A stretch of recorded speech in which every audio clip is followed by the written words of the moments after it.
Manolo una tarde muy especial, una tarde nochecita muy especial, a partir de la cual, para resumir, él me invita a conocer Pinares. Y bueno, a partir de ahí se genera esa amistad hasta que él fallece. Corría el año 75, en una pequeña muestra que yo estaba haciendo colectiva en Punta del Este.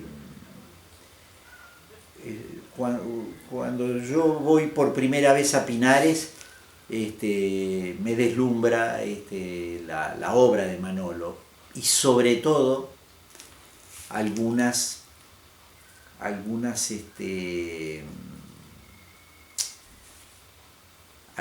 alguna obra vinculada a los desastres de la guerra. Creo que se llamaba Hiroshima, una obra tremenda de una gran figura. Entonces hay una cosa que casa conmigo, porque yo de algún modo en esos seres también a veces me encuentro yo mismo. Y después las reinterpretaciones de alguna obra de Goya que anda por ahí, que uno encontraba la pintura de Manolo metida en un pintor universal como Goya, ¿no? Y que después, claro, con el tiempo uno se entera del cariño y de la admiración que Manolo sentía por pintores como Goya, como Velázquez.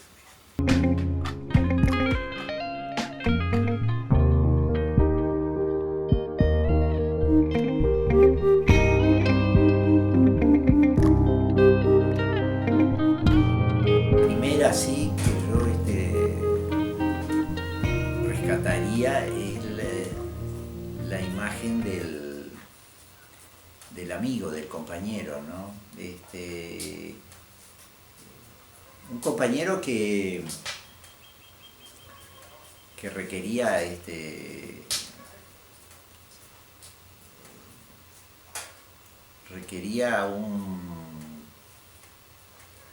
un cierto esfuerzo, ¿no? Y un cierto esfuerzo llegar a entender.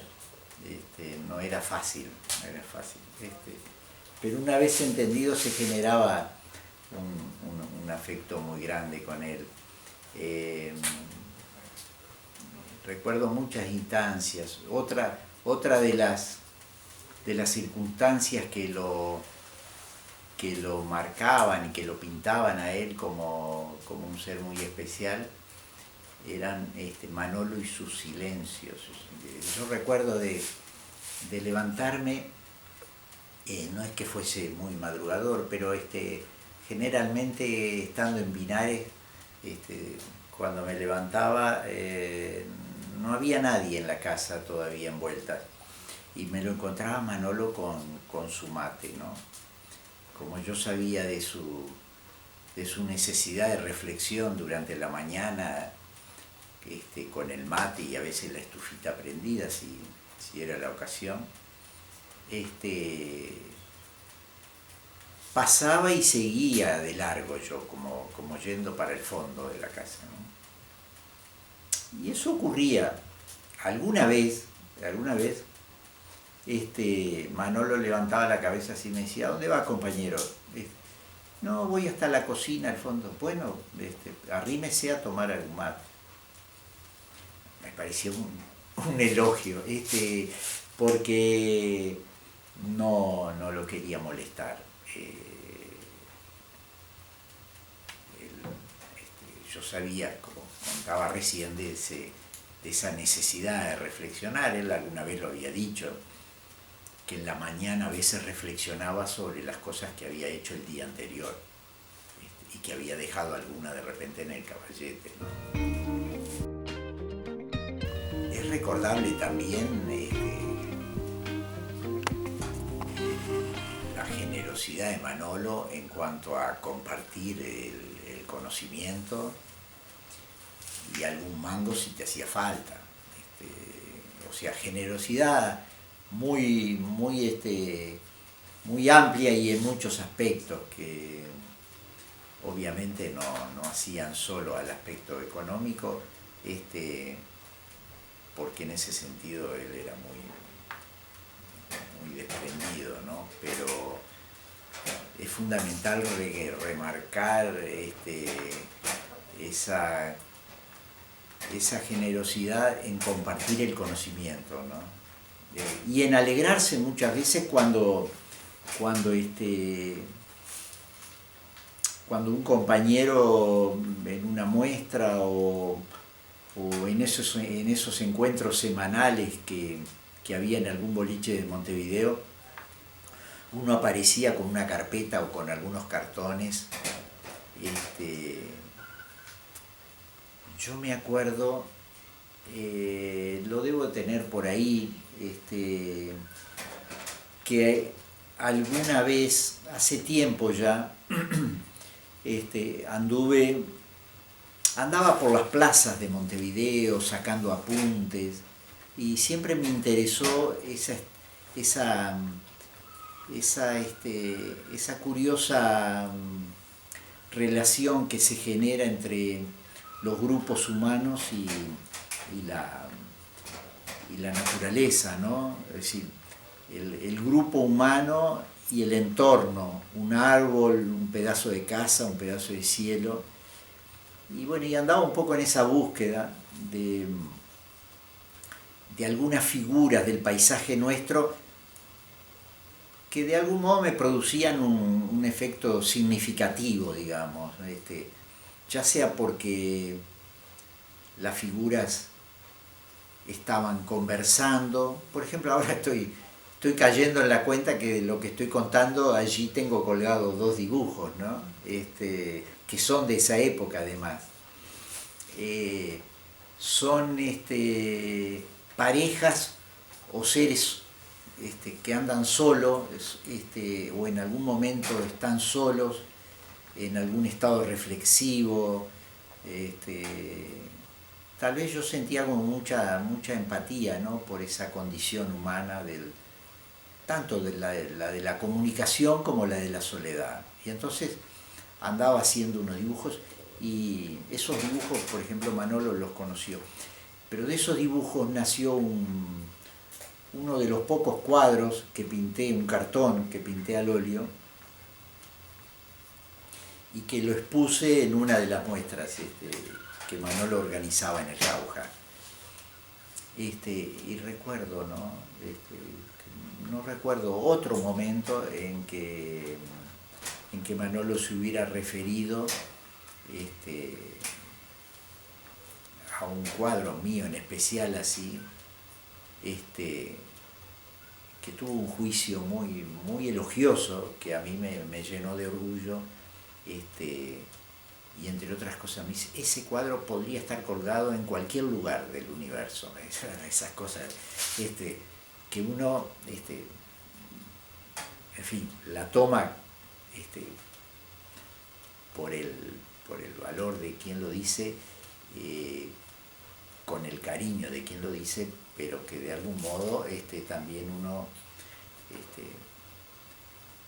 traga un poco así saliva y dice: bueno, Juancito, no te hagas el loco, porque es un elogio más producto de la amistad que de otra cosa. Uno tiende a relativizar, pero agradecer siempre, ¿no? El gesto ese generoso de darte para adelante. O sea, evidentemente lo que Manolo quería es que yo no dejara de pintar. En él era notoria, ¿no? Era un hombre de principios, incluso un hombre de carácter fuerte, Manolo. Lo que no le impedía a él tener una variedad de amigos de los más diversos orígenes, ¿no? Como una condición que le permitía conectarse con el intelectual, pero también con el obrero, con la mujer, con el hombre, con el niño, con el que también tuvo a través de la pintura un vínculo muy especial, con esas figuras de niño que él pintaba tan tiernas, ¿no? tan dulces. Bueno, en relación a eso no no hay que olvidar y hay que destacar también que esa condición de ternura, de dulzura, de empatía por el otro, uno la percibe claramente en los gestos, en los movimientos y en las miradas de sus figuras. Es decir, uno siente que ese ser humano que está allí representando esa imagen se siente compenetrado con esa imagen, se siente amigo de esa imagen. A pesar de que la imagen generalmente es la expresión del artista que la ejecuta, ¿no? Es decir, siempre hay mucho del pintor en lo que hace. Él lograba dar las características fundamentales de la imagen y agregarles ese ingrediente como de ternura, ¿no? Él era muy común en él incluso aludir a esa idea, ¿no? De que el ser humano, debiendo ser fuerte, debiendo ser firme en sus convicciones, en su idea, no debería perder nunca esa condición de empatía, de ternura con los demás. Eso es fundamental. Es decir, Manolo era él y era al mismo tiempo los demás. Era un igual entre todos. No tenía necesidad. Y otra de las cosas que recuerdo y me admiré siempre, esa capacidad de reflexión, una reflexión que se ve que venía de lejos, de muchos años de vida y de andanzas y de enfrentarse a las dificultades de la vida, que en determinado momento en una conversación se deslizaba una idea que te aportaba un grado de humanidad que tú hasta ese momento no habías percibido. Una mirada humanista, que ya te digo, no es común encontrar. Y él era consciente, lo expresó más de una vez,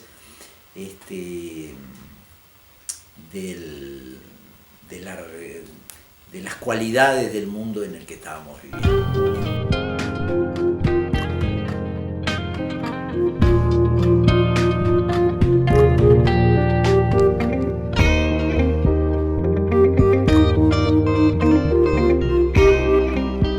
En esos casos uno se da cuenta o toma conciencia que ese artista ya maduro, del que uno ve imágenes ya condensadas de su condición de pintor,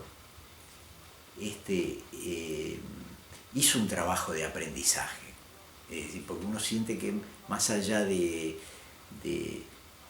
esa simpatía que uno encuentra con esa obra, por toda la carga que esa obra tiene, al margen, digamos, de la interpretación que hace Manolo de ella, esa obra viene cargada de muchas cosas, que Manolo, uno dice, la pucha, acá este hombre, este pintor maduro que resuelve cosas ya de un modo muy especial, de un modo que lo patentiza, de un modo que es imposible de no reconocer, eligió algunos maestros sobre los cuales apoyarse, ¿no? Además de su pasaje por el Taller Torres y todo eso, donde algo de la paleta del Taller Torres le quedó impregnada. Pero antes que nada, digo, más allá de todo esto, Manolo construyó un modo posible de representar la imagen. Esto no es en demérito de los talleres, ni nada, es decir, simplemente que Manolo madura como dibujante, madura como pintor y genera una imagen del mundo y de las cosas que le pertenecen totalmente, que él las crea.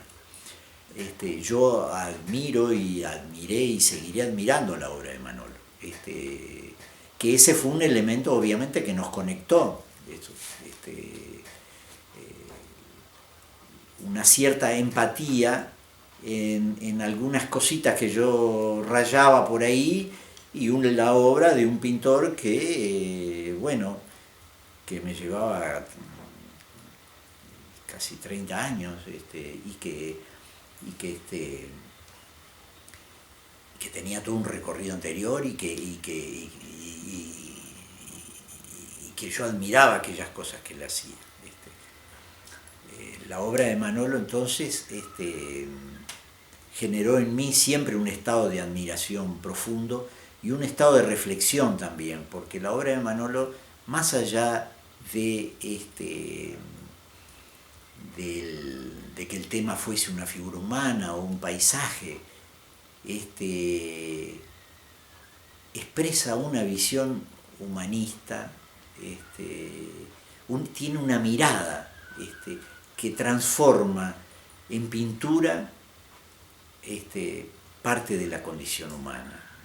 La hace que determinadas cosas adquieran incluso una cierta nobleza, aunque en la realidad no aparezca esa nobleza, tal vez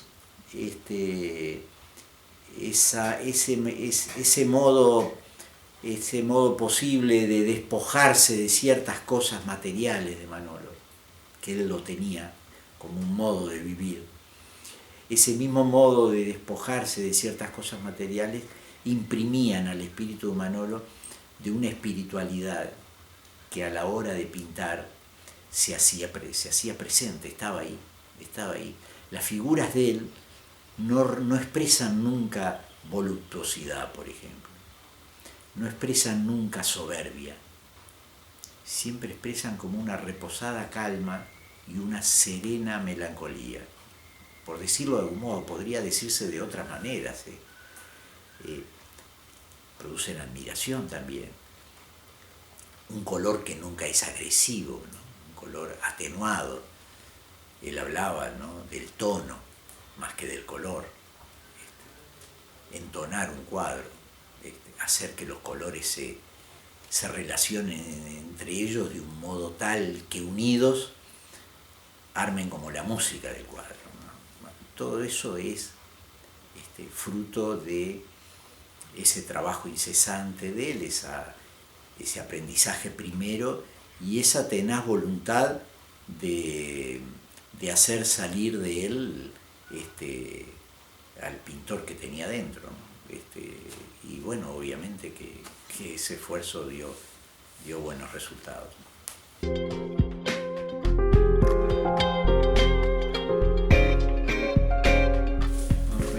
Me viene a la memoria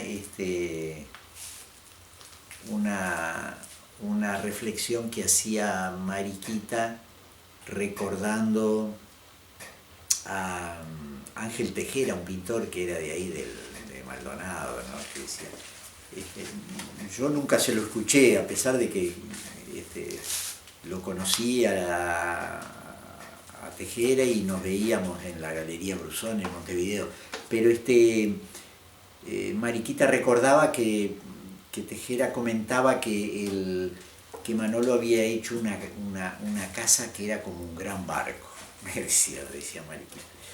Bueno, uno tenía esa sensación de que estando en Pinares uno navegaba por un mar que se sacudía de cosas, ¿no? De ideas, de afecto, de cariño, de regocijo, de satisfacción, de plenitud y de calma también, porque andando por Pinares uno siempre encontraba un rincón, a la hora que fuese, del día o de la noche, un rincón donde decir, acá estoy bien, acá me quedo un rato porque este es el lugar para este momento. Y una suerte de comunidad entre el ser, el objeto y la naturaleza, ¿no? Que uno lo veía en la churrasquera, donde una gran mesa, por ejemplo, recuerdo con un mantel rojo, generalmente con un frutero, con unos limones, unas naranjas en el centro, parecía que todo era natural, todo surgía de una naturaleza como eso, con mucha generosidad. Con Manolo en Montevideo empezaron, después de visitarlo en Pinares, la segunda cita, digamos, que me hizo Manolo, mirá que, dice, yo paro en tal boliche. Y bueno, y a partir de ahí empezó una seguidilla de años donde en aquellos tiempos era en el bar Jauja, en Montevideo, donde iban algunos compañeros también de acá de Maldonado a verlo, y siempre había algunos otros pintores, algún músico. Me acuerdo de la figura entrañable de Marosa Di Giorgio, que solía visitar. Para mí era todo aquello, era una especie como no, pasaba de una admiración a otra admiración, ¿no? Pensar que en esos años yo tenía poco más de 20 años, 25, 30 años. Recuerdo a Ernesto Romero, un pintor de San José, dibujante más que pintor, muy, muy querido, muy admirado también. Antonio Lista, el Petizo Real, que era muy amigo también de Manolo, Raúl Real, con sus músicos.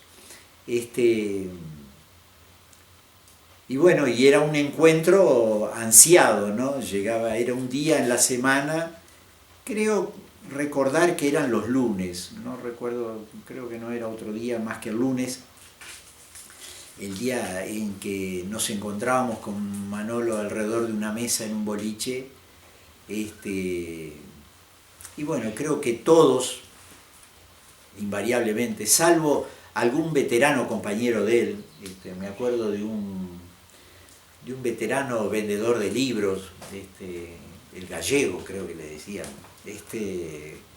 que solía también visitarlo y con el que Manolo compartía de igual a igual porque habían sido compinches de juventud. Todos los demás íbamos a escuchar la palabra del maestro, ¿no? Íbamos a escuchar qué cosa tenía para decirnos Manolo ese día, ¿no? Y nos íbamos enriquecidos y con la alegría y la esperanza del próximo reencuentro, ¿no? Es decir, generaba Manolo esa cosa, ¿no? Por el cariño que él desparramaba también, ¿no? No era no era que nosotros inventáramos nada, simplemente que también de algún modo retribuíamos a ese cariño que él nos daba y a esa palabra en la que uno sentía que había como una mirada y un pensamiento que cuando te alertaba de algo era de verdad. Tal cosa pasa por ahí, por ejemplo. Bueno, uno se quedaba pensando. Y bueno, sí, a veces pasaba por ahí.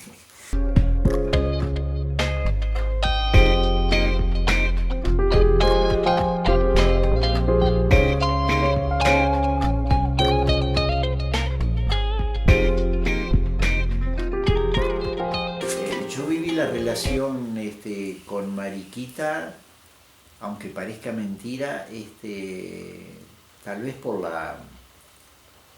por la propia personalidad de Mariquita, ¿no? Como una relación al margen del vínculo que ella tenía con Manolo. Para mí Mariquita era Mariquita, ¿no? Más allá de que no, no los desvinculaba por esto, no sentía que uno era una cosa y el otro era otra cosa. Había un sentimiento de comunión allí, donde se compartían muchas cosas, pero Mariquita, su carácter tan fuerte, sus intereses también tan definidos, permitían que tú iniciaras una relación con ella y por segundos te olvidaras de Manolo, es decir, porque ella tenía sus temas, ella tenía su modo de reflexión sobre las cosas, y de ese modo se me hace siempre como una figura que se me despega de la figura de Manolo, pero coinciden en muchas cosas. El sentimiento de generosidad y solidaridad de Manolo estaba también en Mariquita de un modo similar. Es decir, uno sentía que había cosas que Manolo defendía y practicaba, y cuando te enfrentabas con Mariquita era un espejo de eso. Y a veces, tal vez por su condición de mujer, lo que se daba con Mariquita, porque en todos estos años ocurrió muchas cosas en la vida de todos nosotros, ¿no? Yo lo que destaco de Mariquita, además de su cariño, ¿no? Esa capacidad de escucha que ella tenía, ¿no? Yo llegué muchas veces a Pinares, algunas veces sí iba con mi señora, algunas veces fui solo, a veces cargado de una angustia fenomenal, y más allá de que podía compartir algún mate con Manolo, nunca esa problemática era parte de una charla con Manolo. No sé por qué razón. No. Pero sin embargo, en una charla en la cocina con Mariquita, Mariquita parecía como que te sacaba una radiografía de tu estado de ánimo y entonces te demandaba, ¿no? De qué pasa, Juancito. Me decía Juancito. Escribo muchas veces empujado por una necesidad muy grande, si no, no me nace, no me sale. Creo que no escribiría bien, además, tampoco. No sé si bajo esa necesidad escribo bien, pero de algún modo logro expresar aquello que siento, ¿no? Que es otra cosa. Y el libro sobre Manolo, para mí fue una cosa impensada, porque pasaron los años, falleció Manolo, seguimos vinculándonos y relacionándonos con Mariquita, pero nunca se me había planteado a mí. En realidad fue una idea de Mariquita que me dijo, Juancito, dice, tú tendrías que encargarte de escribir algo. Yo te ayudo. Digo, pero Mariquita, hay que